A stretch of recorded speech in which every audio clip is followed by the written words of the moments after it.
matuto at makipagtalakayan. Tara na't makinig sa usaping patungkol sa Rice Competitiveness Enhancement Fund o RCEP. Live dito sa DZRD Sunshine Radio, hatid sa inyo ng ATI Ilocos Region.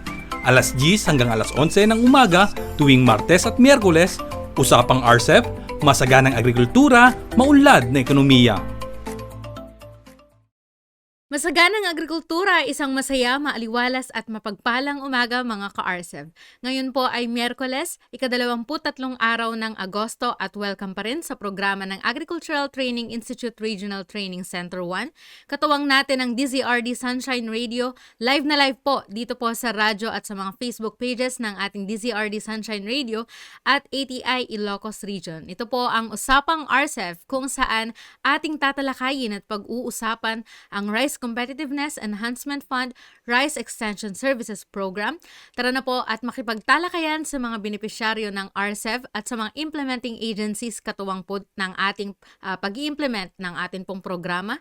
At alamin po natin ano nga po ba ang kabuuan po ng atin pong programa. Inyo pong makakasama ang inyong lingkod sa umagang ito, Gail Padua, kasama pa rin po sa ating technical side, sina Sir Peps Lambino, Sir Richard Manuel, Sir Jake Abaygar at Sir Ralph Cabrera.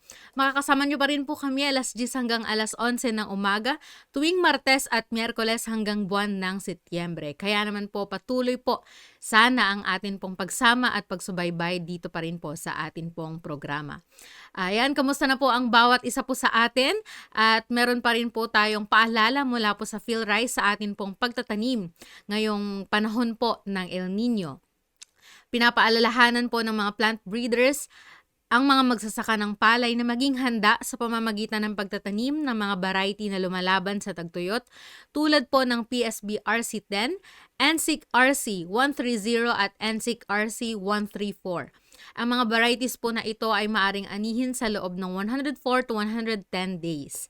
Hinikayat din po ang mga magsasaka na gumamit ng farm insurance upang maprotektahan ang kanilang mga pananim mula sa mga natural na kalamidad.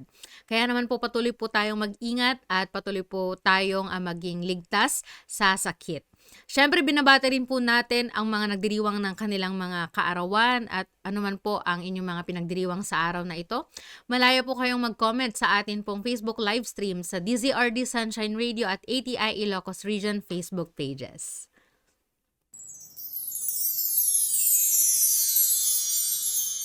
Para po sa ating pagbabalik tanaw, naiwasan ang sobra o kulang na patubig na nakakaapekto sa paglaki at ani ng palay.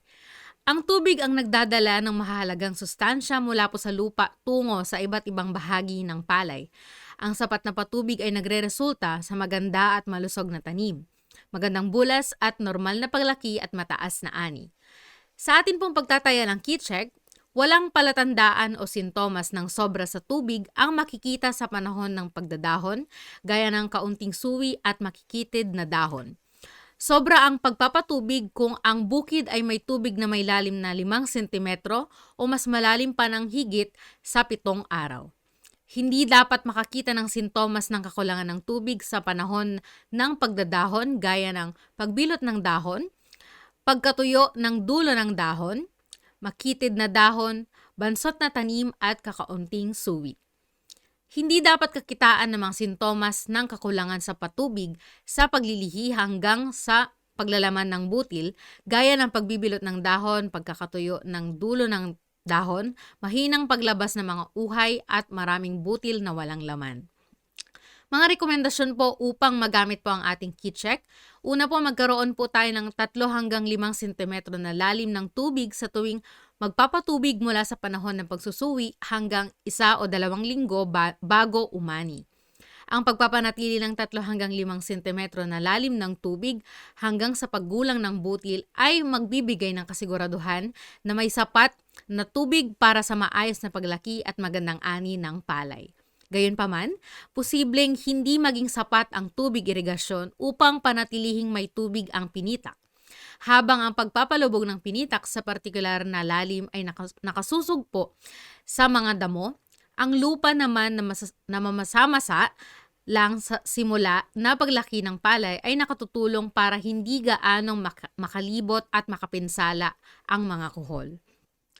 Para malaman ang lalim ng perched water table, ibaon sa bukid ang 20 centimeters ng tubo o kawayang may 30 centimeters. Lagyan ito ng mga butas bago ibaon. Pangalawa po, patuyuan o huwag nang magpatubig 1 hanggang 2 linggo bago po umani. Para sa mga medyo pinong lupa, magpatuyo 1 linggo bago mag-ani. Para naman sa lupang pino, magpatuyo 2 linggo bago mag-ani. Ito ay magbibigay ng kasiguraduhan na may sapat na patubig o tubig para sa lupa upang mahusto ang paglalaman ng mga butil at mapapadali rin ang mga operasyon ng pag-aani. Makatutulong din ito upang masigurado ang mas magandang mga butil at hindi matalamsikan ng putik at tubig ang mga butil. Ngayon naman po ang araw na ito, ano naman po kaya ang atin pong pag-uusapan sa ating talakayan? Alamin po natin yan sa ating Agri-Mazing.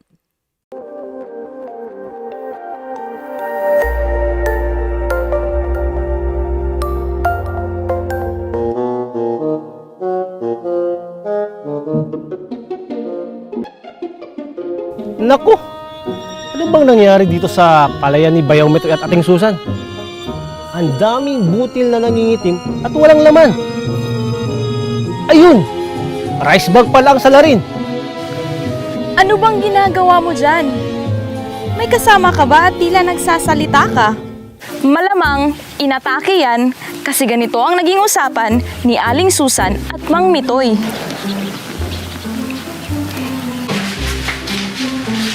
Susan! Susan! Ano ba? Halika! Diba? Tingnan mo yung binhi natin, Pwede na siguro to. Sabi kasi doon sa chismisan sa may tindahan, Oh. matibay daw sa sakit. Pati sa peste. Ba? Ano mo? Pwede na yan asawa kong Mitoy. Tsaka, mauna ka na rin magtanim sa mga katabi nating bukid, Kasi, pag nauna, mas bida. Di Correct ka ba? dyan. Correct ka dyan.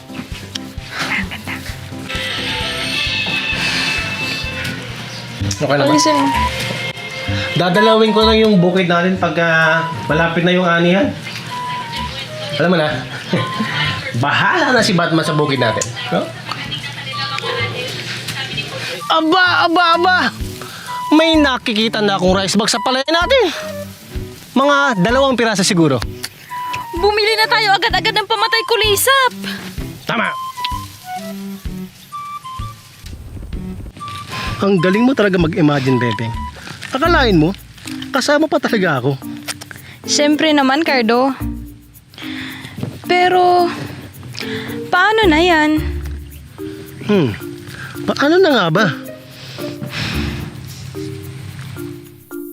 Q-Check 7. Hindi bumaba ang ani sanhi ng mga pinsalang dulot ng peste. Problema mo ba ang kuhol, daga, ibon? O baka naman ang problema mo ay mga pesteng kulisap tulad ng stem borer, rice black bug, plant hopper, o rice bug? Sa dami ng nasabi ko, baka naman ang problema ng palayan mo ay mga sakit sa palayan tulad ng rice blast, bacterial blight, sheath blight, o tungro. Kung problema mo ang mga yan, worry no more mga kamagsasaka, we got you! Ituturo namin kung paano maiiwasan ang mga sakit sa ulo na yan. Ang pinakamabisang solusyon laban sa mga peste ay ang pag-iwas. Parang sa totoong buhay lang yan. Iwas tukso. Kaya, hanggat maaari, huwag nating hayaang salakayin ng mga peste ang ating palayan. O plan iwas peste agad. At kung may makikita tayong mangilang-ilang peste sa ating palayan, huwag tayo agad gagamit ng kemikal na pestisidyo. Ano-ano po ba ang paraan para maiwasan ang peste sa palayan? Gumamit ng maresistensyang variety. Halimbawang mahina sa tungro, ang variety na talamak sa inyong lugar ay huwag nang subukan pang itanim ito. Paano naman malaman kung matibay o mahina sa sakit ang variety ng palay? Madali lang yan, Cardo. Para malaman ang katangian ng variety, i-text ang RC variety at isend sa PhilRice Text Center. 0917-111-7423. Nandito na kami, kailangan din magpalit ng variety itatanim tuwing ikalawa hanggang ikaapat na taniman. Tama! Ugaliing sabayan ng pagtatanim. Kailangan ding ipahinga ang lupa o panatilihing walang tanim na palay upang mapigilan ang pagdami ng mga peste. Tama! Kapag sabayan ng pagtatanim ng palay, ay maiiwasan ang tuloy-tuloy na pagdami at pagkalat ng mga pesteng kulisap at sakit ng palay. Kapag isang buwang pagpapahinga naman ng lupa ay nagsisilbing hadlang sa inog ng buhay ng mga pesteng kulisap at sinisira nito ang pinamamahayan ng sakit. And I thank you! Bukod sa paggamit ng matibay na variety at pagsasagawa ng sabayang pagtatanim, matapos ipahinga ang lupa sa loob ng isang buwan, mainam rin na dalaw-dalawin at obserbahan ang palayan. Ito ay upang matukoy natin ang mga potensyal na atake sa ating palayan. Dapat din ay pangalagaan natin ang mga kaibigang organismo sa palayan. Ang mga likas na kalaban ng peste tulad ng gagamba, malalaki at maliliit na putakti, kinid fly, pagong-pagongan, tutubing karayom, kuliglig, tutubi, at tigreng salagubang ang siyang maaaring kumalaban sa mga pesteng kulisap na yan. Kaya, huwag agad pestisidyo ang solusyon kapag may nakitang peste sa palayan dahil maaaring mamatay ang kaibigang organismo kapag bara-bara ang paggamit ng pestisidyo. Sa palagiang paggamit ng kemikal na pestisidyo, maaaring humina ang epekto ng lason sa mga peste. Tsaka, hindi rin totoong maiiwasan ng peste sa palayan kung a-advance bomba ng pestisidyo. At hindi rin totoo na lilipat sa iyong palayan ang peste sa kabilang palayan na nagbobomba. Kaya huwag mangamba, mga kamagsasaka. Maling solusyon ang bara-barang pag-spray para mapuksa o maiwasan ng peste. Kailangan ang pag-spray ay bilang panghuling option na lamang at nasubukan na lahat ang mga natural na pamamaraan. Check na check, Cardo! Keycheck 7. Hindi bumaba ang ani sanhi ng mga pinsalang dulot ng peste. Gumamit ng maresistensyang variety laban sa mga peste sa inyong lugar. Ugaliing magtanim ng sabayan.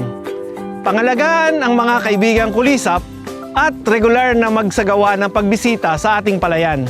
Kapag ating naisagawa ang mga ito, di gaanong malaki ang mawawala sa ani. Walang gaanong salanta at nabawasan ang paggamit ng pestisidyo. Kaya naman, tiyak na maganda ang kalidad ng butil. kaunti ang kabawasan sa ani. Nabawasan ang gastos sa pagtatanim at hindi gaano nakapipinsala sa kapaligiran at kalusugan. Keycheck 7. Hindi bumaba ang ani sanhi ng mga pinsalang dulot ng peste. Kayo pa rin po ay patuloy na nakasubaybay dito po sa ating programang Usapang RCEF. Kanina nga po sa atin pong Agrimazing segment ay naipakilala po sa atin ang lesson sa umagang ito, ang ating tatalakayin. Ang Keycheck 7 o ang pamamahala naman po ng peste. Ipagpapatuloy po natin ang atin pong talakayan tungkol po rito. Kasama pa rin po ang atin pong nakasama kahapon na isa pong technical support staff ng ATI-RTC1 at eksperto po sa Usapang RCEF. Para po introduce po sa atin ang Keycheck 7, ang pamamahala po ng peste, narito pa rin po ang ating kapartner, Mr. Nathaniel Fabia. Sir Nats, magandang umaga. Yan po, magandang umaga po sa ating lahat. And so muli po, binabati ko po lahat ng nanonood sa atin pong live streaming dyan po sa atin pong Facebook page. Ayan, maraming salamat po sa pagsubaybay sa atin pong programa. At sa mga nakikinig po sa radyo, maraming salamat po. Ayan, so muli po, bumabalik po tayo at pag-aaralan po natin ngayon ang isa sa mga pinaka-interesting na topic po na sana po ay matapos po ninyo ang atin pong topic sa umaga pong ito. Ayan, so tayo na po ay magsisimula. Ayan, so ang topic po natin sa umaga pong ito ay ang kanya pong crop establishment ay pest management. Ayan, so kapag sinabi nating pest o kaya peste, ayan, so siguro nagkakaroon na kayo ng idea kung ano po yung mga peste na naging problema po ninyo sa inyo pong mga palayan. And so dito sa K-check na ito, ayan, so sa K-check 7 na po tayo. Ang kanya pong K-check slogan ay no significant yield loss due to pest. Ayan, so matatandaan po natin na sa mga iba't ibang K-checks po natin ay sa kanyang mga recommendation ay nagiging isang management po natin. Ayan. So dito sa K-check 7, usually ang pag-aaralan po natin dito ay kung paano natin i-assess kung nasa damaging level na ba yung atin pong mga peste na kalaban. Kasi mayroon tayong sinusundan na hindi kapag nakakita na tayo ng peste dun sa palayan ho natin ay yun bang magi-spray na tayo agad. So meron tayong mga level na susundan ho dito na sana po ay meron kayong mga notebook na atin pong kasama para mag-take note. Ayan. So sisimulan ho natin sa graph na ito, sa picture na nandito po sa atin pong mga screen. Ayan. So inuulit ko po, yung atin pong pag-aaralan ngayon ay yung mga assessment at yung recommendation o kaya yung mga management practices na ipapaliwanag natin ngayon ay ito po yung parang general recommendation natin para yun bang meron tayong paunang control dun sa peste na yun if ever po nag-outbreak o kaya na-infect yung atin pong palayan. So, kung meron pa kayong mga questions, meron po kayong mga clarification, siguro mag-comment tayo sa comment section ng atin pong Facebook page para kami po ay sasagot na lang ho doon. Ayan, so may mga kasamahan po ako na susubaybay din para may kasama po akong sasagot doon sa atin pong mga questions. Ayan, so babalikan ho natin yung atin pong slides. Ayan po. So kung papansinin po natin sa atin pong screen yung atin pong picture. Ayan po. So iba't ibang stage ng palay po natin ay iba't iba rin po yung kanya pong mga sakit o kaya yung problema nating peste. Ayan. So ibig lang sabihin po niyan na ang ibon ay hindi po natin siya problema kapag wala pa pong butil. O kaya wala pa pong bunga yung atin pong palay. Ayan. So, nagiging problema natin siya during sa atin pong pagpupunla. Siyempre, nasa germination pa lang siya at hindi pa po siya nakakalaki. So, ibig sabihin, problema natin yung ibon. Kaya ngayon, nagiging practice natin kapag tayo ay nagpupunla, meron tayong nilalagay na scarecrow o kaya yung film ng tape para yun po yung pambugaw natin sa mga ibon. So maging sa harvesting ho natin, nagiging problema natin sila kung napakarami po sila. Ayan, so kung iisa lang naman po, siguro hindi naman po niya siguro mauubos yung 1 kilo ng atin pong i-harvest na palay. Ayan, so gayon din sa mga snails po natin o kaya sa mga golden apple snail po natin, hindi rin natin siya problema along the way. Yung nakalaki na po siya o kaya yung nagtitilers na po siya. Kasi hindi na po kayang kainin ng golden apple snail yung mga palay po natin kapag matigas na po yung kanyang katawan. Ayan, so kung papansanin po natin, every stages po ng palay ho natin ay hindi po kailangan na tayo ay mag-manage sa kung anong problema po o kaya kung anong nakita natin sa palayan ho natin. Hindi dapat agad-agad tayo ay nagdedesisyon na mag-spray agad, maglagay agad tayo ng poison o kaya maglagay agad tayo ng trap para dun sa mga rats kasi hindi naman siya problema sa stage ng palay na yon o kaya hindi tayo agad-agad nagdedesisyon na mag-spray.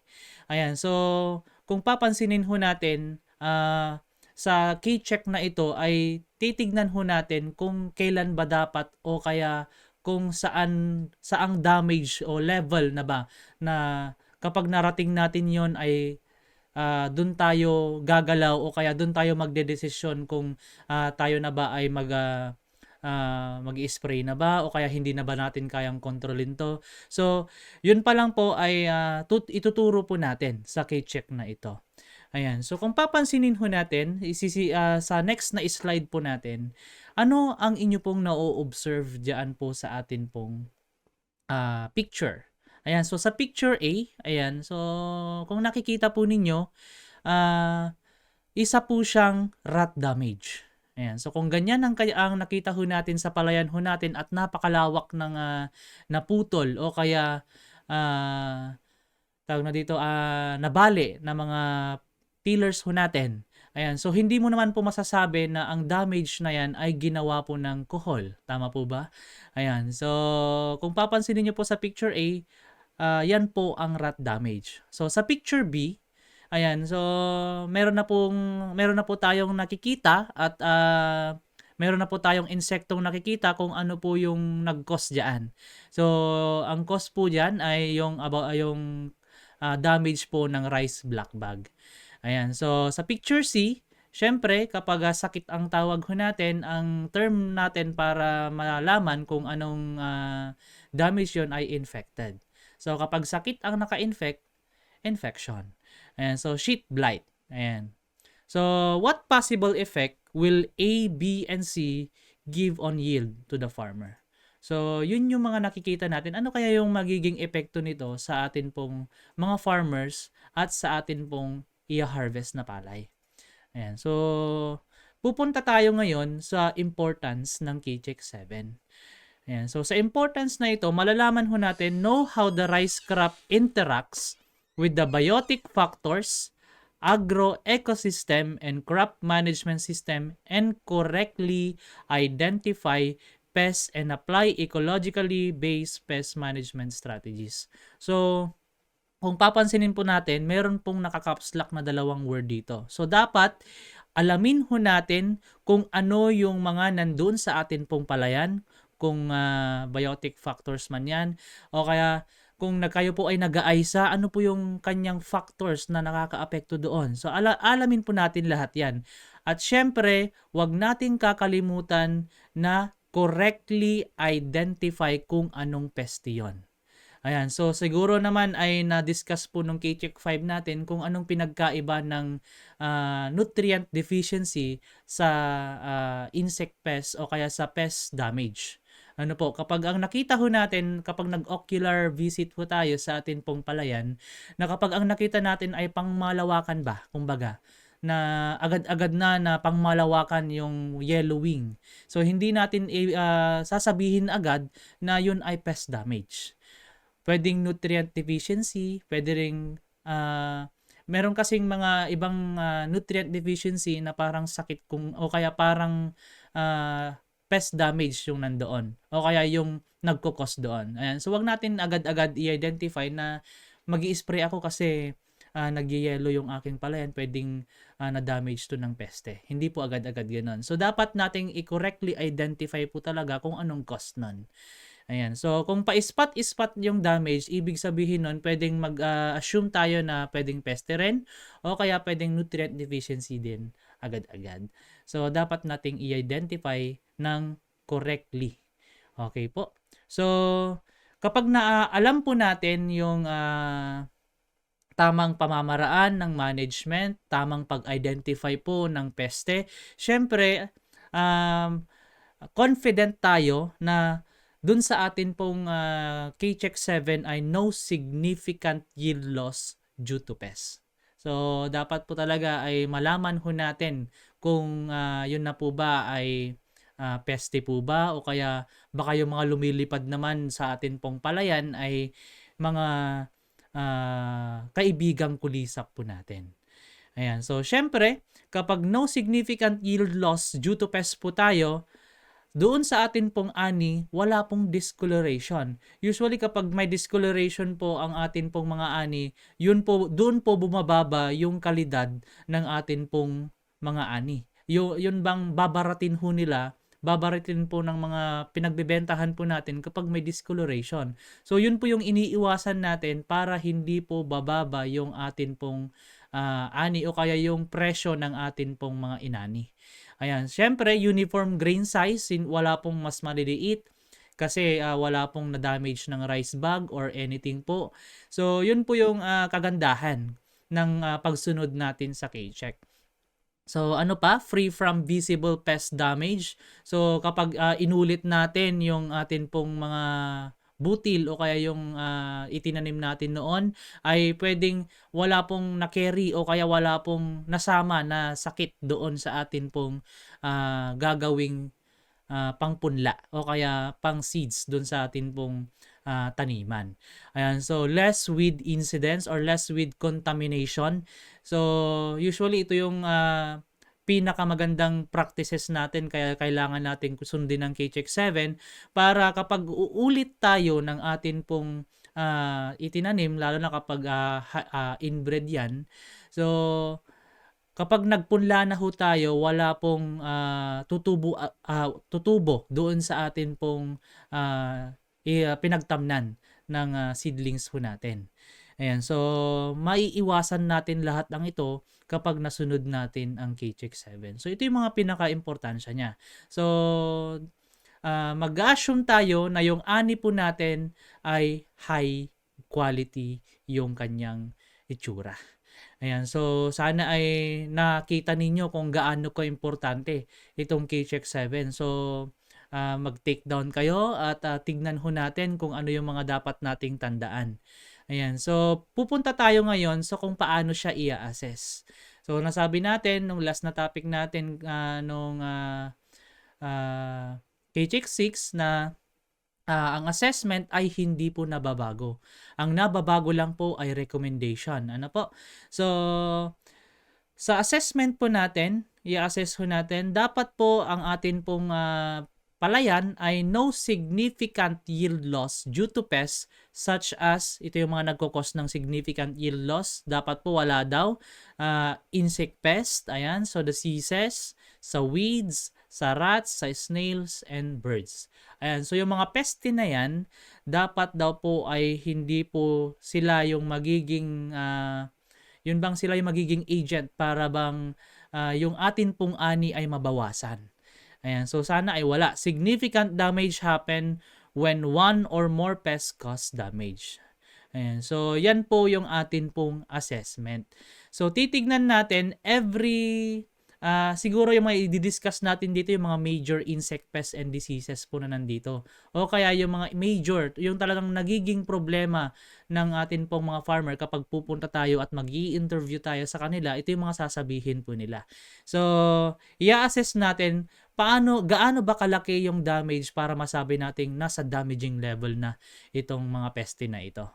Ayan, so uunain natin how to assess damage due to weed infestation. So dito, there is significant yield loss if, sabi po niya, yung area, so ibig sabihin yung kabuuang area ay greater than or equal to 5% has weed cover at 0 to 40 days after sowing. Kapag direct with seeded rice yan, kapag direct o kaya kapag transplanted rice naman po yan, 10% or greater than or equal to 10% of the area has weed cover.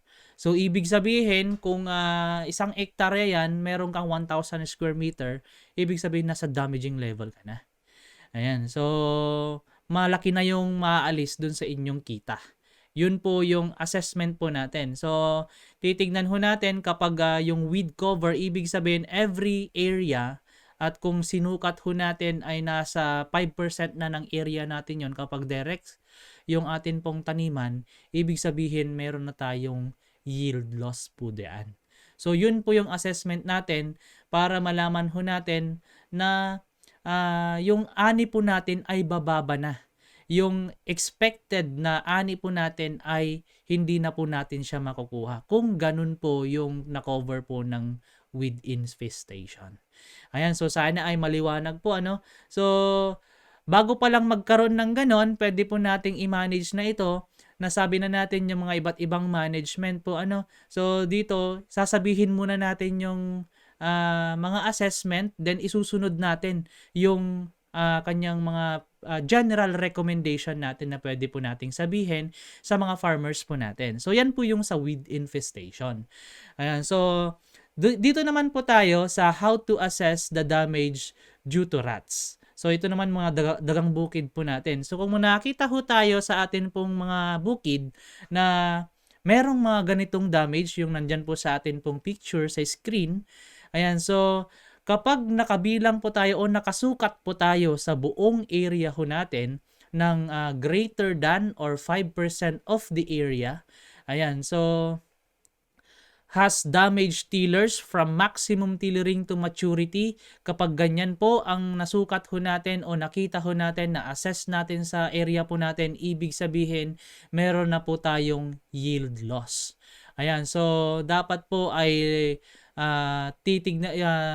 yung bang kailangan nating laging pasyalan yung atin pong bukid. Kailangan po natin mag-ocular, kaya yun bang mag-ISA, kumbaga kung kayo po talaga ay gusto ninyong maiwasan yung mga damage na ito at mabantayan po natin. Ayan, so yan po yung assessment natin kapag sa rot damage naman.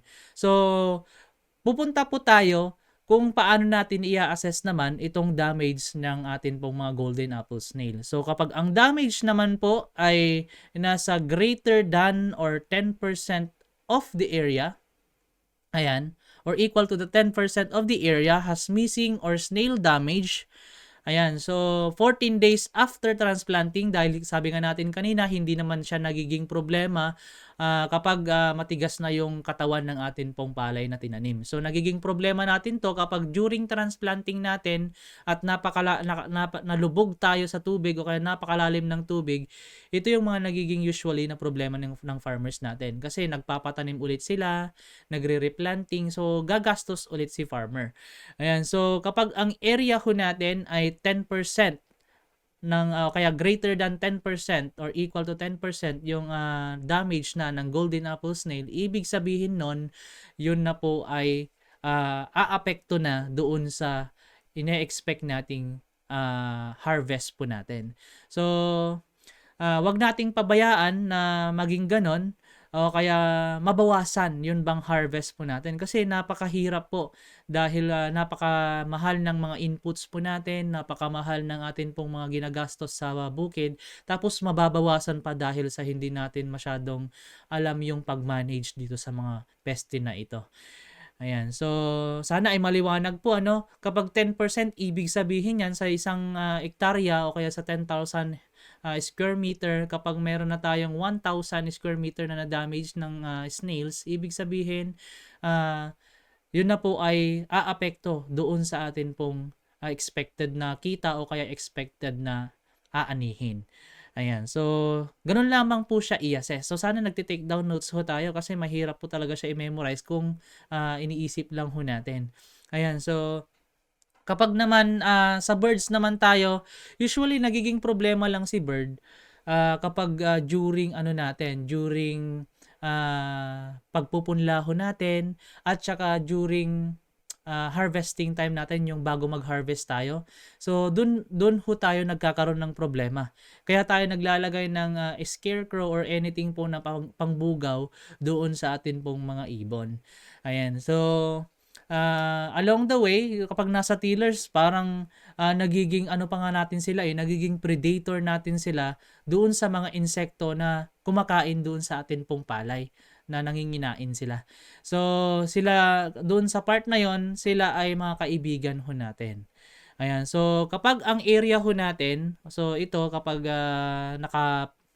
meron na siyang bunga o kaya meron na siyang panicles doon sa atin pong bukid, kapag ang area ho natin ay may greater than or 5% of the area has damage to panicles, ayan, so ibig sabihin nun, bababa na rin yung kita ho natin. Kasi mismong yung bunga na yung na-damage na ng atin pong mga ibon. So sana ay makita ho natin na ito nagiging problema ito sa mga hindi po nagpa-practice ng synchronous, so kaya yung hindi nakikipagsabayang tanim. Usually sa mga nagte-third cropping ito, kasi wala naman silang masyadong kasabay, ito yung mga nagiging problema. So pag nag-third cropping ho tayo, tignan ho natin kung paano natin i-manage yung mga ganitong problema. Ayan. So, yun po yung bird damage, o kung paano natin siya i-assess. Ayan. So, pupunta tayo ngayon sa mga insect pests. So, paano natin ngayon i-assess ito namang stem borer? So, usually ito yung isa sa mga major insect pests. So, di ko lang matandaan kung anong part ng place 'yon. Ito yung naging problema nila noon kasi nung sila na po ay buwibisita sa kanilang palayan, parang napakaraming uban ba kumbaga. So, sa local term ng mga damage ng stem borer, yun po yung uban na tinatawag po nila.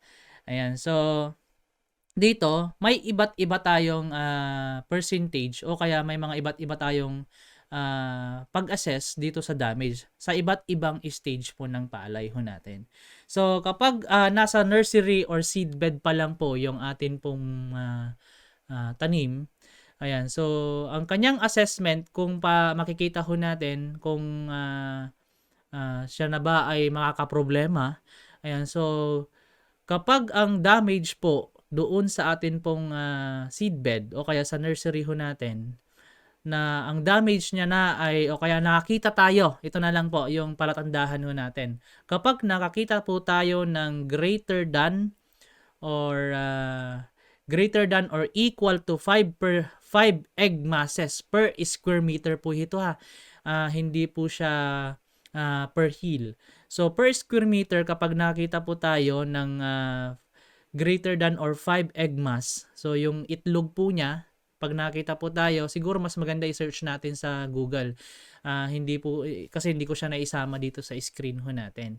So, kung nakita nyo na po, kapag nakita kayo ng ganyan na egg masses doon sa atin pong seedbed per square meter, ibig sabihin magkakaroon na po tayo ng yield loss o kaya infestation. Okay? So, sana ay makita po natin ng maigi. Ayan. So, kapag nasa early tillering naman po siya, kapag ang nakita po natin na dead heart, ayan po, ay 30% or greater than or equal to 30% dead heart per square meter, yung nakita ho natin doon sa area ho natin, ay ibig sabihin nun, tayo na po ay o kaya bababa na po yung harvest ho natin. Yun po yung assessment ho natin. Ayan, so dito naman sa mid to max tillering o kaya doon na po tayo sa panicle initiation or early panicle initiation, yung EPI po niya. Ayan, so kapag nakita tayo ng isang egg mass, ito isa lang po ha, isang egg mass per square meter or greater than or equal to 1 egg mass per square meter, ibig sabihin nun, bababa na o kaya maapektuhan yung atin pong ani. So, dapat makita ho natin at ma-assess po natin ng mabuti kung paano siya i-control. So, ito ay kailangan talaga ng masusing pagpasyal o kaya paglusong doon sa atin pong mga bukirin. Ayan. So, dadako tayo doon sa flowering to grain filling stage. Ayan, so kapag nakita naman tayo doon sa picture, kung papansinin po ninyo, ganun po ang itsura ng whitehead. Yan po yung uban. Ayan, so kapag 20% ng whitehead per square meter o kaya doon sa area natin o greater than 20%, nakita na kayo ng ganyan sa area ninyo, ibig sabihin affected na yung atin pong harvest. Bababa na o kaya meron ng effect doon sa atin pong harvest kapag ganito na po yung inyong nakita. So sana maliwanag po na dapat wag na po nating paabutin sa ganyan yung atin pong area. So usually ito yung mga pinakamahirap na patayin na insekto kasi kapag nakaloob na sila sa tangkay ng atin pong mga palay, ay mahihirapan na tayong patayin itong mga ito. Kahit na mag-spray pa tayo dahil nasa loob sila ng tangkay, hindi sila maapektuhan. So tignan ho natin ng mabuti kung ano yung dapat nating gawin. Ayan, so magbibigay po tayo mamaya ng mga general recommendation. Usually, meron kasi itong separate na topic na dapat nating pag-aralan. Na yung ibibigay kasi natin dito, ito ay pangkalahatang recommendation lamang po. Ayan, so pangalawa po na insekto na isa sa mga major insect pests na nag-damage po o kaya naging problema ng atin pong mga farmers, itong rice black bug. Lalong-lalo na ito sa mga bago yung taniman o kaya after ng taniman kasi wala nang mapuntahan itong mga rice bag. Kaya kung mapapansin nyo po nung mga nakaraang balita na doon sa mga street lights, sila po yung mga nakikita ho natin kasi napakarami po talaga nila kapag mangitlog ang mga ito. Ayan. So, doon sa nursery seedbed natin, wala naman po tayong magiging problema kahit na meron pong rice black bag dito. Ayan. So, nagiging problema natin sila kapag nasa early tillering na ho tayo. Kaya nga kapag meron tayong street light doon sa atin pong palayan, lalo na sa mga nasa gilid siguro ito ng kalsada na taniman ng palay, nagiging problema nila itong bug burn. Kapag dumating na yung infestation ng mga ito.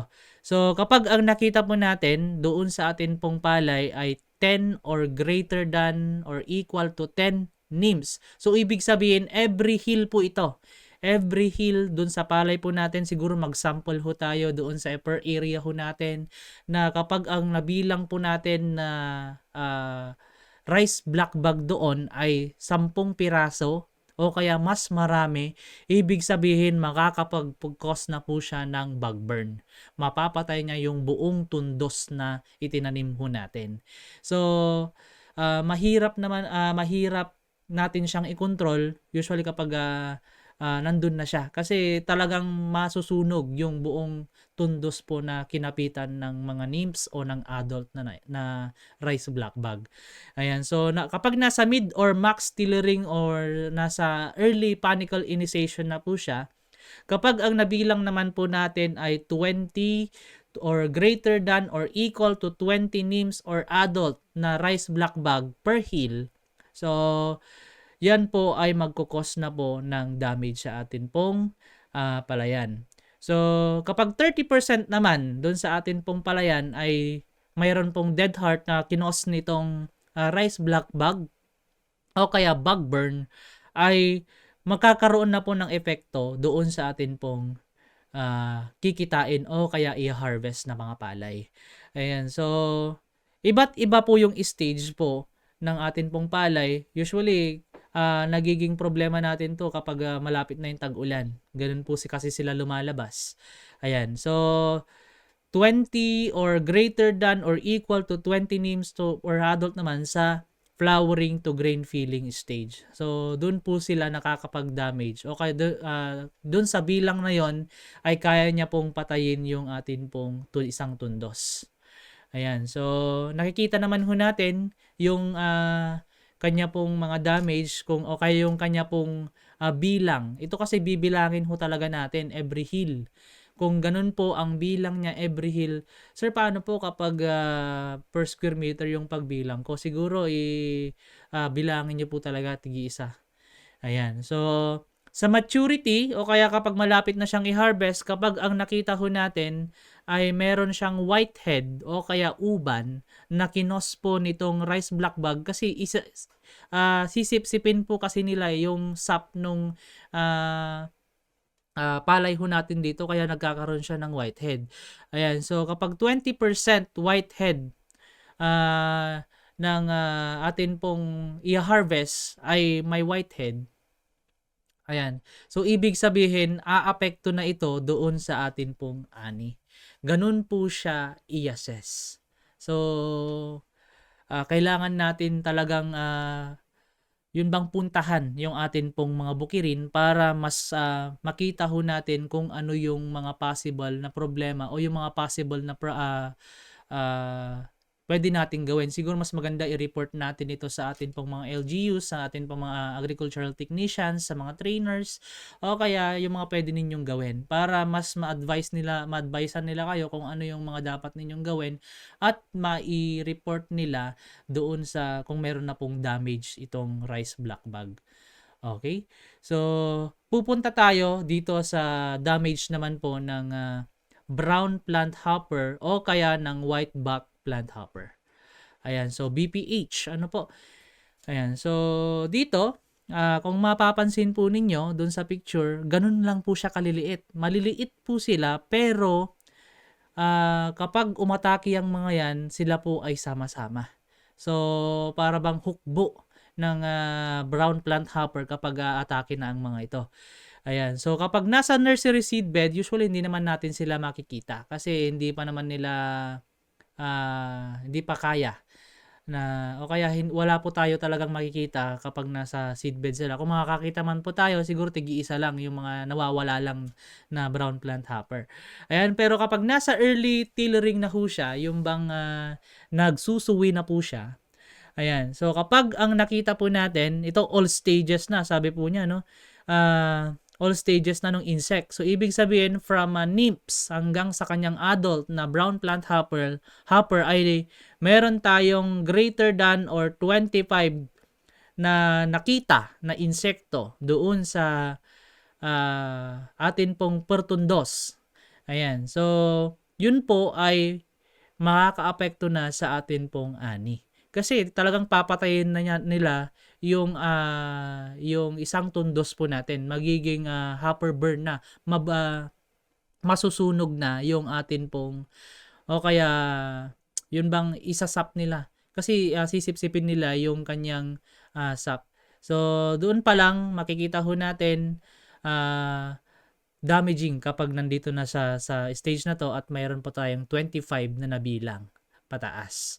Ayan, so kapag nasa mid-tillering to flowering stage naman na yung atin pong palay, kapag ang nabilang ho natin ay greater than or equal to 50 ng mga insekto o kaya ng mga brown plant hopper po na nandyan, kahit anong stages po ng brown plant hopper yan, yun po ay aapekto na po doon sa atin pong ani. Hanggang sa milk stage or hanggang sa maturity na atin pong i-harvest na, kapag nakabilang naman po tayo ng 100 o kaya greater than or equal to 100 in all stages of insect, doon sa atin pong palayan per hill, ito per hill po siya, hindi siya per area. So kapag yun po ay nabilang ho natin, ibig sabihin yung atin pong ani ay bababa na po. O kaya yung expected na ani po natin ay hindi na po natin makukuha. Ayan, so usually sa mga aanihin po natin, kung papansinin nyo po at babalikan nyo po yung atin pong binhing palay up, may mga expected po na mga ani po na nakalagay doon. So yung mga ani nandun na sana ay nasa 1 tons or 1.5 tons yung aanihin ho natin, ay hindi na po ganun yung ma-attain natin kung meron tayong mga nabilang na mga brown plant hopper na ganito doon sa ani po natin. So usually nagiging problema natin talaga sila kapag sobrang dami po nila. Pero kapag sobrang liit naman, hindi naman siya o kaya negligible naman po siya. Hindi po siya nakaka-damage. Ayan. So, kailangan talaga, lagi kong inuulit-ulit po ito, kailangan po talaga na kapag ang problema po natin ay peste, ay kailangan po yung presensya natin sa bukid. Yun po kasi yung makakapag-decide, yun po kasi yung makakapag yun bang tayo yung magiging mismong doktor nila. Kasi tayo po ang nakakaalam kung kailan po sila umatake, kung anong araw po sila nagkaroon ng ganon, o kaya pag pumunta tayo sa bukid ho natin, ay makikita po natin kung anong insekto yon. Siguro kung hindi natin siya alam i-identify yung mga insekto na yon, kailangan siguro ay i-collect natin yung insekto na yon o kaya picturean ho natin at pumunta po tayo sa mga lapit na pwede po tayong magtanong. Kunwari po sa mga LGUs po natin or kung may kakilala po kayo, pwede po ninyong isend doon sa kanila para makapaghingi ng advice kung ano ang pwede ninyong gawin. Okay, so hindi po agad-agad siguro i-advise natin na hindi po agad-agad ay lason yung i-apply ho natin. Kasi mamamatay naman po yung mga kaibigang kulisap po natin sa bukid. And so, yan po kapag brown plant hopper naman po. So, kapag rice block o kaya rice bug naman, usually hindi siya nagiging problema doon sa start hanggang sa flowering, no? Negligible po siya. Ibig sabihin pag negligible, kaya pa po nating i-control, ano? So, pero kapag nasa milk stage na po siya, so ito per square meter po, ano? Yung assessment po natin dito sa rice bag. So, kapag ang rice bag po natin ay nakita po natin siya during early panicle initiation, hindi po agad-agad na magde-decide tayo na mag-spray na tayo agad o kaya meron na tayong problema agad sa rice bag. Kasi wala naman po siyang damage during that time. So, sasabihin lang po natin siya na insect pest kapag meron na po tayong damage o kaya kapag nakaka-damage siya doon sa atin pong palayan. Ayan. So, milk stage, ayan po. So, kapag nasa milk stage na yung atin pong palay na tanim, ayan, at nakakita po tayo ng greater than or equal to 5 na nymphs or adults. So, ibig sabihin kahit na nymphs po yan or adults po na nabilang po natin per square meter, ayan, yun po ay kaya niya pong i-damage o kaya kaya niya pong yun bang yung lagyan ng epekto yung atin pong i-harvest na palay. So, pwedeng magiging yung magkakaroon siya ng discoloration. Usually, ito yung mga nagiging yun bang problema sa ani po natin. Kasi meron siyang discoloration, nagiging black yung palay ho natin, yung iaani po natin. Marami siyang parang damage ng insekto kasi ang nagkukos pala nun ay rice bug. Ayan. So, grain filling. Ayan po. So, pag nasa grain filling na siya at nakita po tayo ng nymphs or adults doon po sa atin pong palayan per square meter, yan po ay kapag 10 yung nabilang natin or mas malaki sa 10 na nabilang ho natin per square meter, ibig sabihin ay kaya niya pong i-damage o kaya niya pong babaan yung atin pong ani. Pero, paano naman kapag nasa maturity na siya o kaya tumitigas na yung butil ng palay po natin, ayan, o kaya yung mga panicles po natin, siguro nasa 2 weeks before harvest na ito, ayan. So, kapag ganun po, ay tolerable na po, hindi na po kayang kainin ng rice bug yung matigas na po na part ng butil po natin. Kasi hindi na po niya kayang i-damage yon. So tolerable na siya kahit na nakakita man siguro tayo ng siguro kahit 20 na rice bug diyan. Hindi na po niya kayang i-damage yung ani po natin o kaya yung butil po natin. So yan po, lagi niyo pong tandaan na hindi po sa lahat ng stages ng palay ang insekto ay damaging. So, meron po tayong iba't ibang klase o kaya iba't ibang stage kung kailan lang siya nakaka-damage sa palay.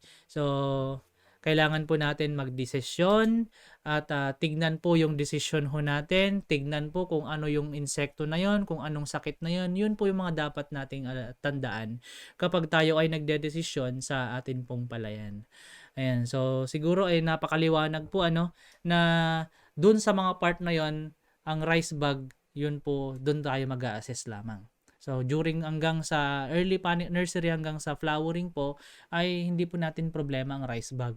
Hanggang sa kapag mature na siya o kaya marapit na siyang i-harvest, hindi po natin problema ang rice bug. So, nagiging problema lang siya during dun sa pagkarga o kaya dun sa milk stage hanggang sa grain filling stage. So, yun po. So, sana maliwanag po sa inyo na yun po ay assessment ho natin sa rice bug.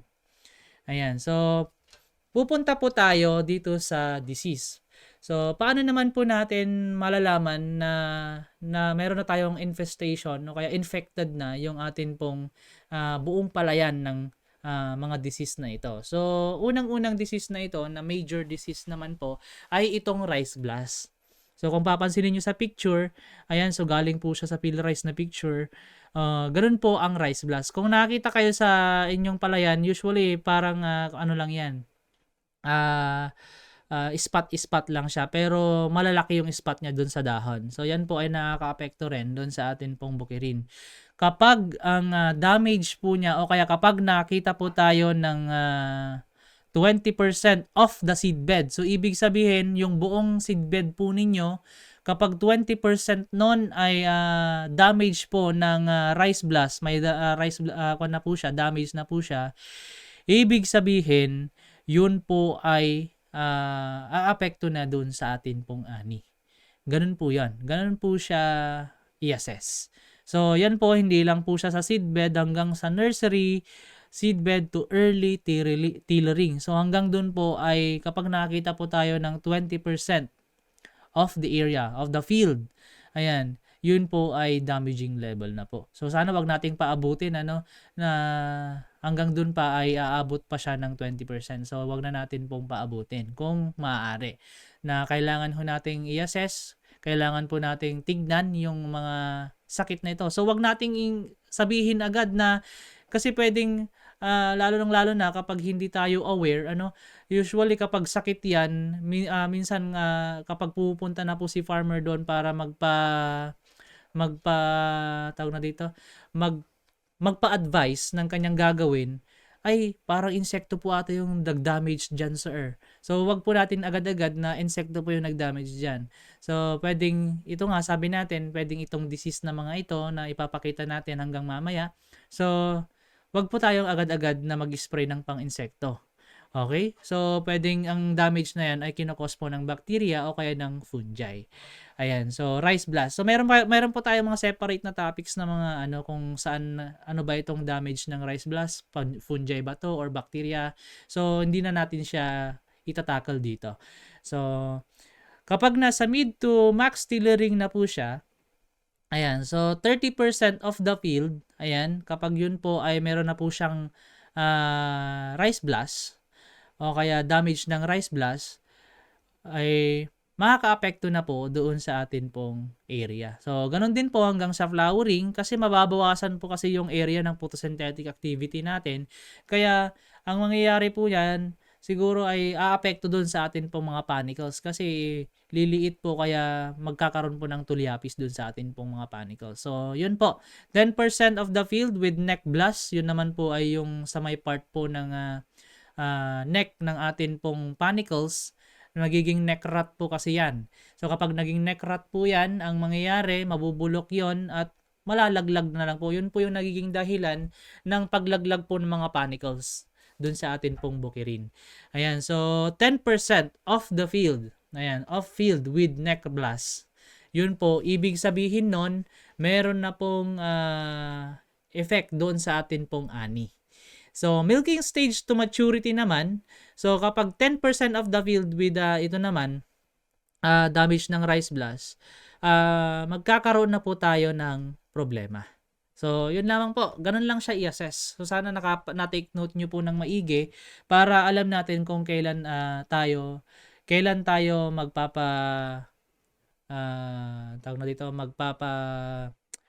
advice o kaya kung pupunta. Pero kapag nakakita na po kayo, at sobrang dami na po, parang meron ng part doon sa area nyo, kahit siguro mga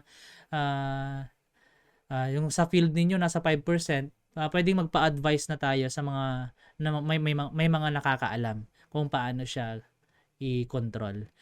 Ayan. So sa sheet blight, ayan po. So sa seedbed, negligible naman po siya. Hindi naman po siya problema. Hanggang sa early tillering kasi meron po tayong compensatory ability na tinatawag sa palay ho natin na kahit mawala po yung isang dahon ay kaya niya pong magbuo ulit ng isang dahon. Ganun lang ho yan. So pero kapag nasa mid tillering to milking stage po siya, kapag 40% of the field with sheet blight, ayan, so kapag nakita na kayo ng ganito sa field po ninyo, ibig sabihin for greater than or equal to 30% of the field is with sheet blight, ibig sabihin nun, aapekto na po sa atin pong ani. Ayan, hanggang sa grain filling to maturity, kapag 40% or greater than or equal to 40% of the field with sheet blight, o kaya sabi po niya dito, 10% o kaya greater than or equal to 10% of the unfilled grains. Ayan, pag may nakita po tayong ganito, ibig sabihin ay aapekto na po sa atin pong kita. Ganun lang ho yan. Ganun lang po siya i-assess. So sana ay wag na natin siyang paabutin kung maaari. Yan po yung gusto nating iparating. Na kapag nakita na po tayo ng problema sa bukirin ho natin, sabi po natin wag po kayong manervyos agad. Yun bang ganun? Dapat po natin alamin ho natin kung anong sakit yon o kaya kung anong insekto ang meron doon. Kaya mas kailangan ho natin na yun bang practice natin sa mga nakapag-training na po ng mga TOTs dyan o kaya ng mga nakapag-ISA na, kumbaga.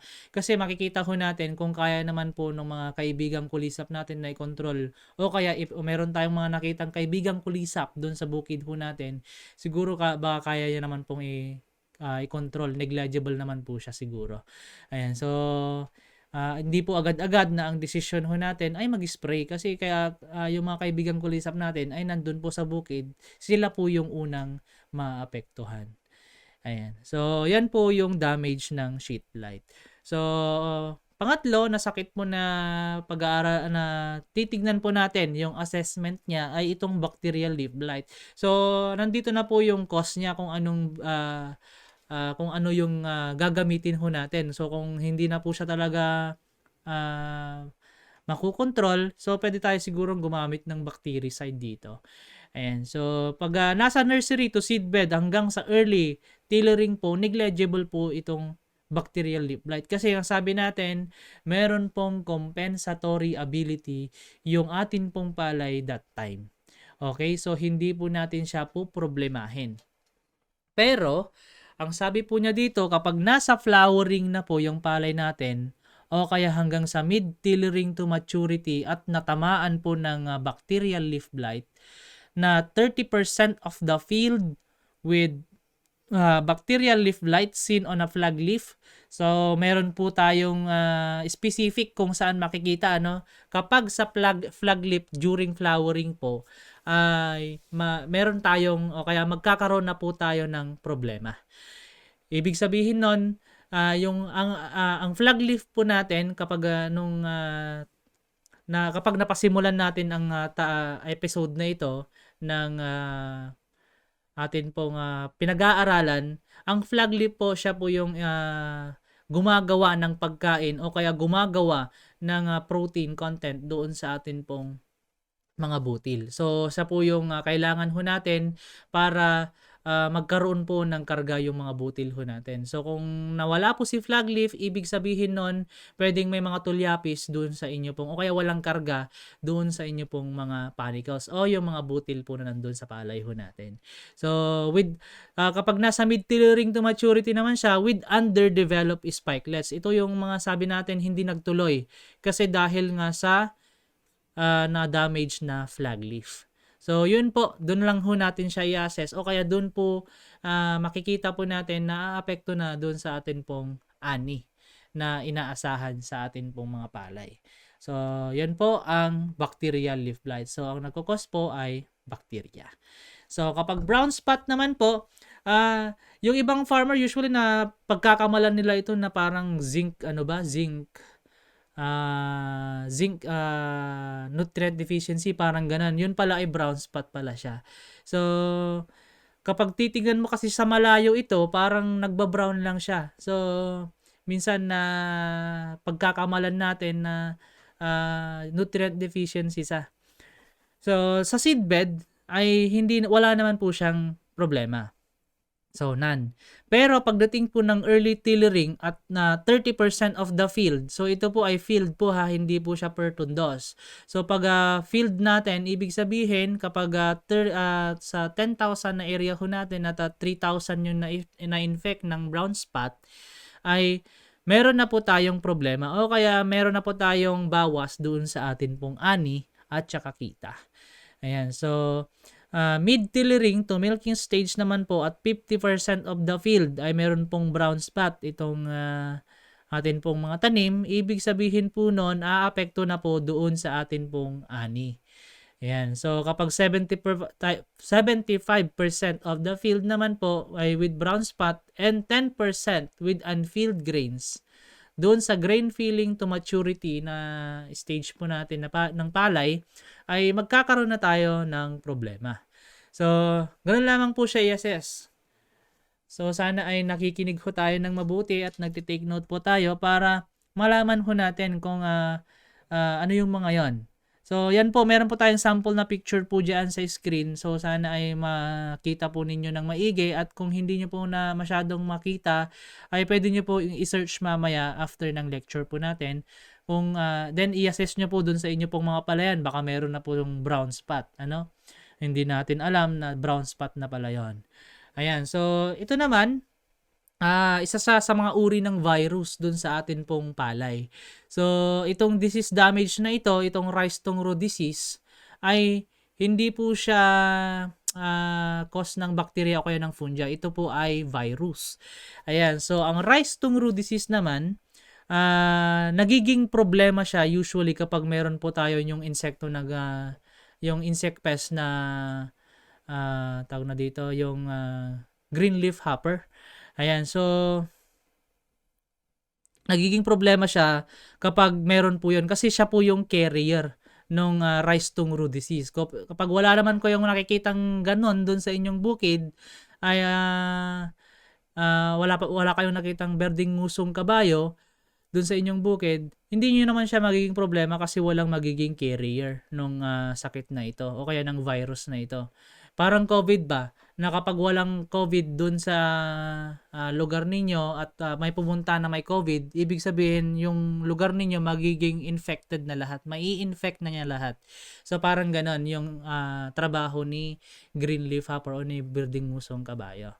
Ayan, so kapag dun sa early tillering nakakita po kayo ng 20% of the field with a rice tung root disease, sabi po niya dito. Ayan, so yun po ay mahihirapan na o kaya yung ani po natin ay maapektuhan na po. So pag 40% of the field with a rice tung root disease o kaya rice tung root virus, ay maapektuhan na yung atin pong ani. Hanggang sa pag-flowering to maturity at nakita po kayo ng rice tung root disease doon sa inyo pong area, ibig sabihin kaya niya na po o kaya tolerable. Ibig sabihin kahit na magkaroon po ng disease doon sa may stage ng palay natin na ito ay hindi na po aapekto doon sa atin pong ani. So ang nagiging problema lang siya during early tillering hanggang sa max tillering. So kung papansinin po ninyo, doon sa part na yon dapat ay makita ho natin kung meron pong rice tung root disease yung atin pong palayan at syempre kung meron yung host. Kasi siya yung magiging host yung berdeng ngusong kabayo na yon. Siya yung magiging host ng rice tung root disease para i-transfer yung sakit na ito sa kabilang palay. So yun po si rice tung root disease. Hindi naman siya masyadong nagiging problema kapag wala yung berdeng ngusong kabayo. Ganun po 'yan. Okay? So siya po yung carrier ng RTD. Okay, ng rice tung root disease. So, sana po ay maliwanag po sa inyo kapag nasa flowering to maturity na siya, hindi niya na siya problema kasi tolerable na po na hindi napatunayan na po sa mga research, sa mga nagre-research na hindi na po siya nakaka-damage doon sa ani po natin. Yun lang po ang ibig niyang sabihin. So, ito po at susunod po natin yung mga iba't ibang recommendation. Ito ay naka-general recommendation po na pwede nating gawin. Ibig sabihin pag general recommendation, pwedeng yung mga recommendation na ito, yung mga paunang gawin ho natin para ito pa lang, sabi nga ay may mga kasabihan nga po tayo na prevention is better than cure. Sabi niya, yung magko-cure pa lang tayo kapag nandyan na siya. So, ipiprevent na natin bago pa lang siya dumating. Ayan, so ito na po yon yung mga recommendation na pwede nating gawin. So, siguro yung mga mas malalim na part po ng topic na ito ay baka matakal po natin sa mga ibang episodes po natin kung dadagdagan pa po natin. Ayan, so use varieties resistant to pests prevalent in the locality. Ayan, so usually kung gusto nyo po ng varieties na may mga resistant ng RTD or anything po na sakit, makikita po ninyo yan sa Binhing Palay app. Meron po yan. Ayan, so kung ida-download nyo po yon at titignan nyo po kung ano yung mga variety na yun bang susceptible po siya o kaya meron po siyang paunang panlaban dun sa sakit na yon, nandun po yon, nakalagay po siya doon. Ayan, so syempre unang prevention ho natin, gumamit na po tayo ng mga resistant na variety doon sa atin pong pagtatanim. Ayan, so sabi pa niya dito, change or rotate varieties every 2 to 4 cropping season. So yun po. So sana ay masundan ho natin ito. Ito recommendation ho natin, ano, pwede naman pong mabago ito kung gusto niyo pong siguro ay gawin ito. Ayan, so practice synchronous planting after a 30-day rest period. Ibig sabihin, sabayang pagtatanim, ano?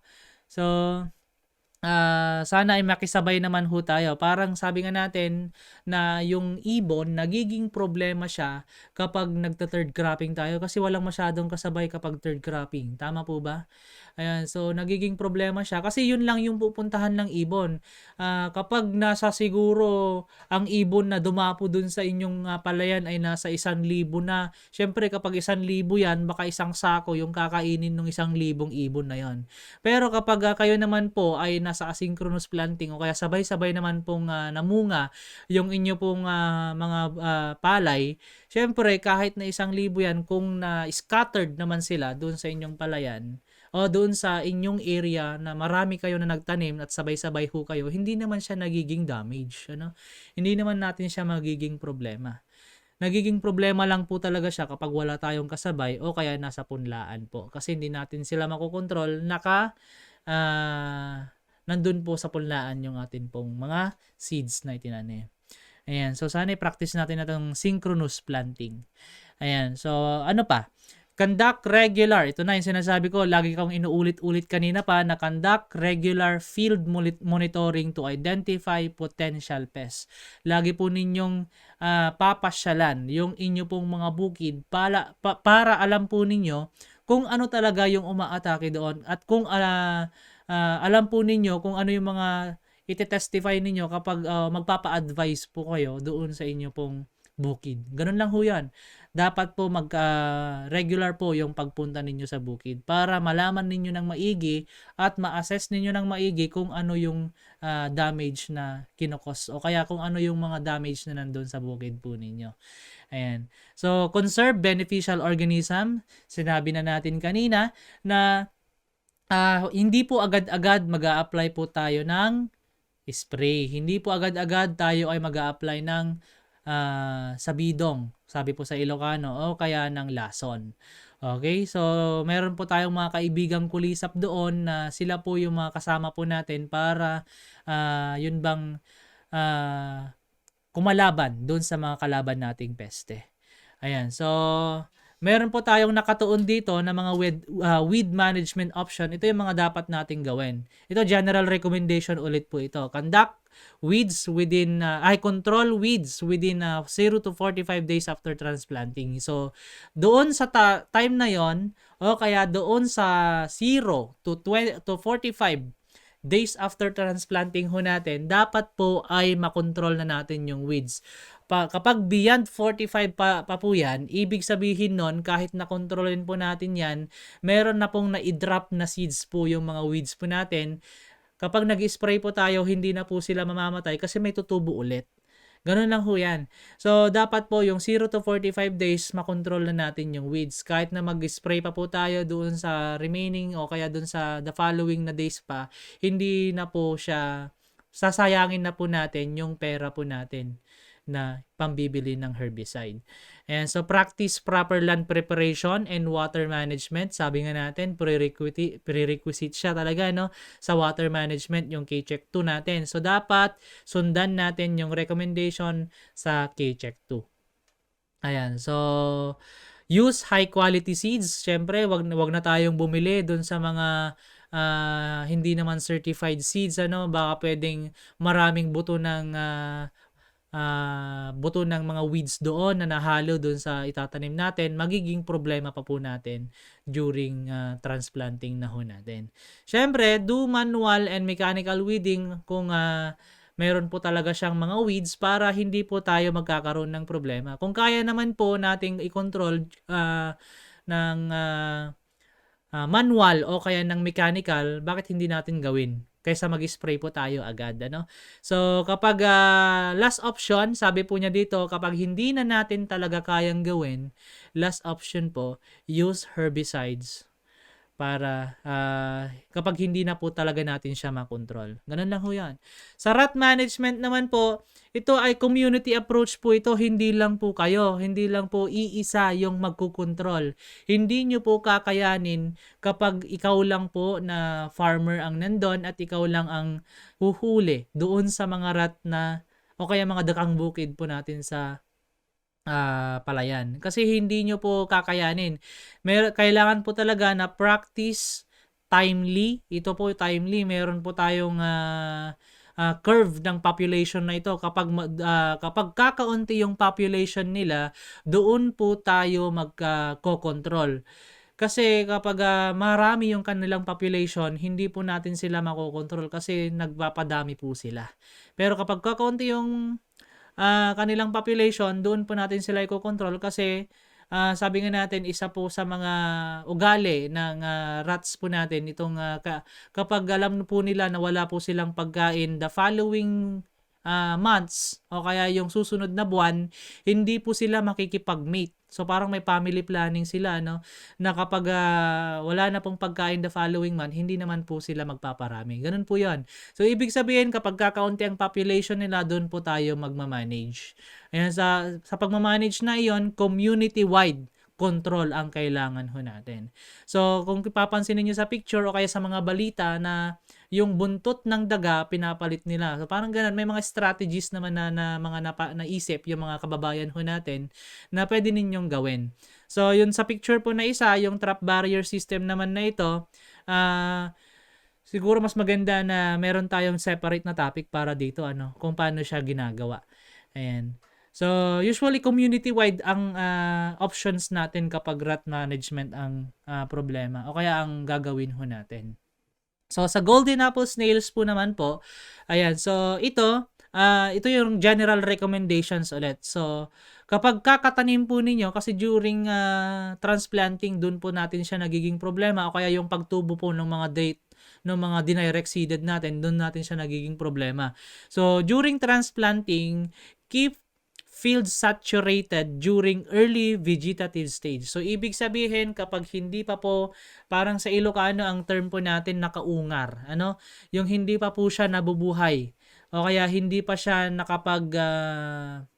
hindi pa nakapag-ugat. Ibig sabihin nun, ay isaturate lang yung tubig. Yung nasa recommendation natin, 2 to 3 centimeter of water, yung patubig natin every irrigation time. Yun po yung recommendation ho natin. Construct canals or kaya small canals and place attractants to facilitate snail collection. Ito naman po, physical control natin na doon sa, kung hindi ako nagkakamali, kung may doon sa K-check 2 natin, magkukonstruct tayo ng small canal doon sa gitna ng bukid, lalo na kapag direct seeded yan, para yun bang hihilain natin yung sako na mayroong kargang pabigat para magkakaroon po siya ng parang magkikreate po siya ng kanal doon sa gitna ng bukid at doon po natin i-facilitate yung pag-collect ng snail kapag bumaba na yung tubig.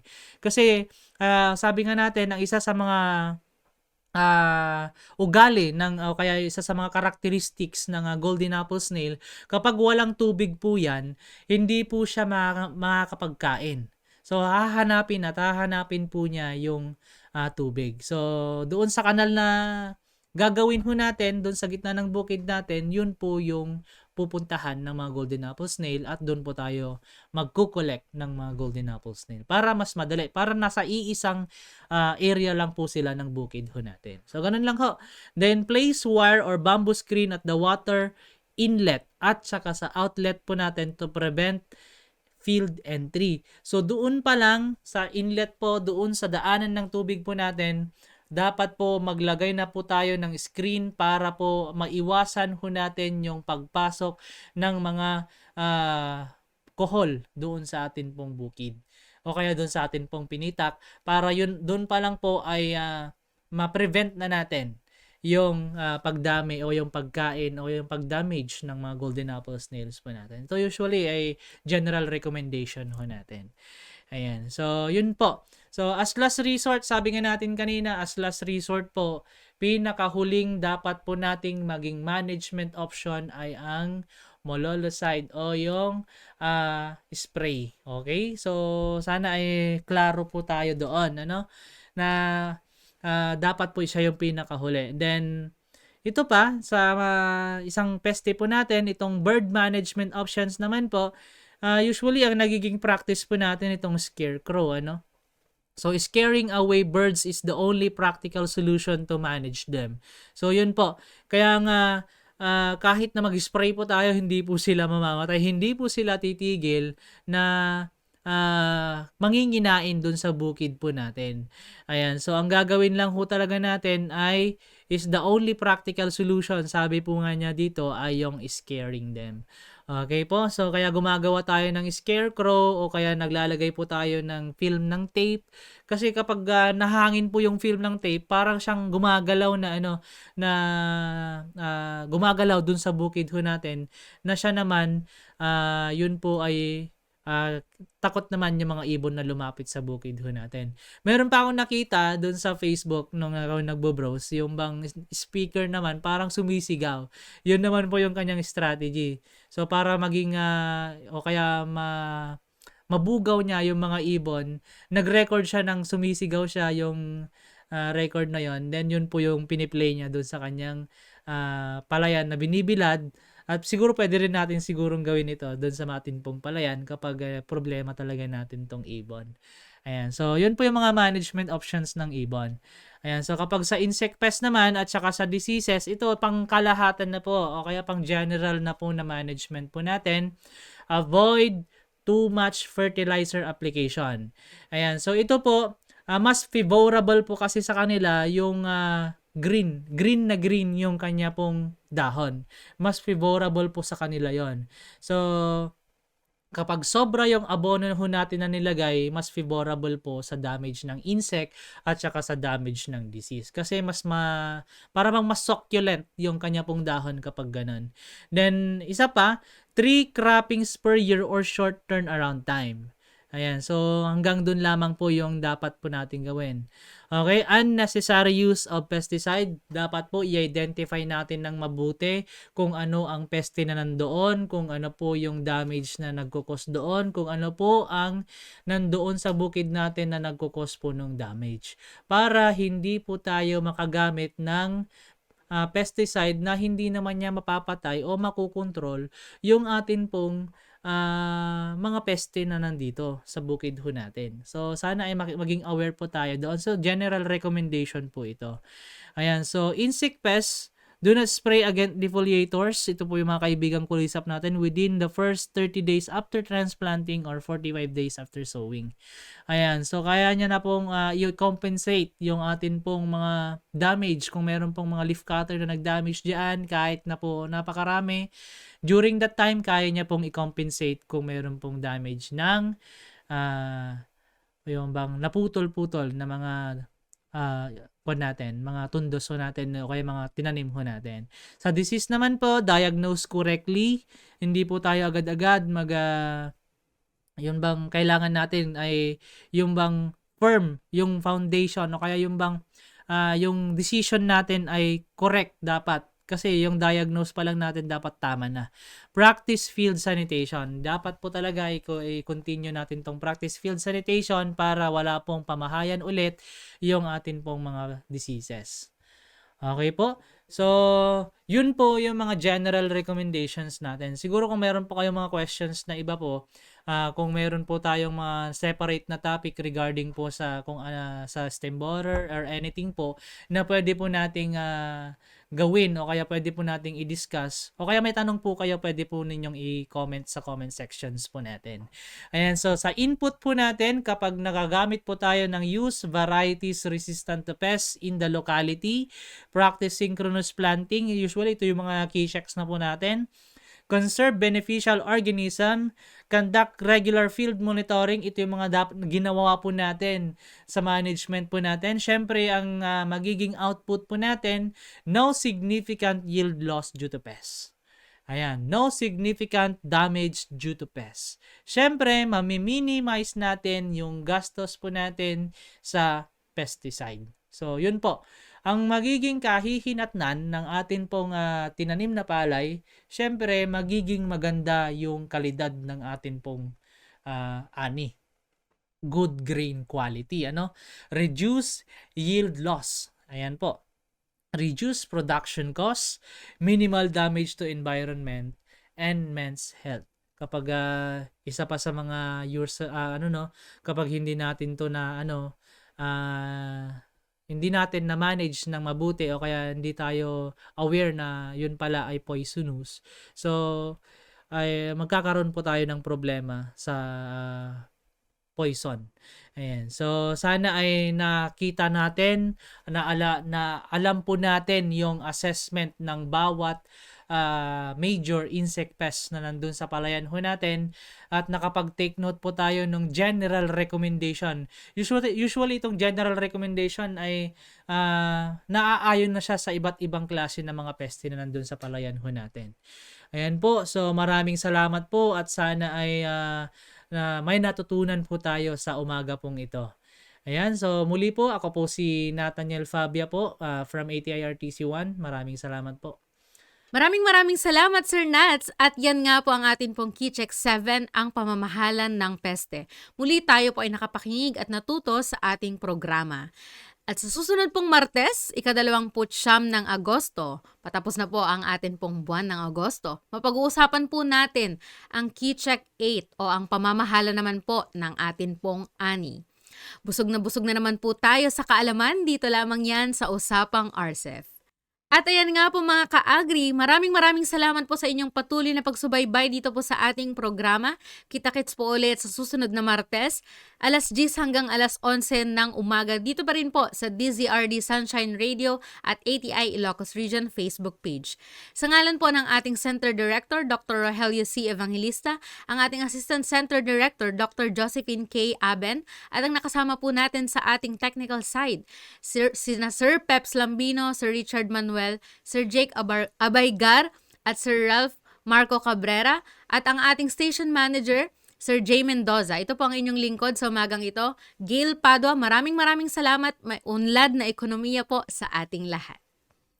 Matuto at makipagtalakayan. Tara na't makinig sa usaping patungkol sa Rice Competitiveness Enhancement Fund o RCEF. Live dito sa DZRD Sunshine Radio, hatid sa inyo ng ATI Ilocos Region. Alas 10 hanggang alas 11 ng umaga tuwing Martes at Miyerkules, Usapang RCEF, masaganang agrikultura, maunlad na ekonomiya.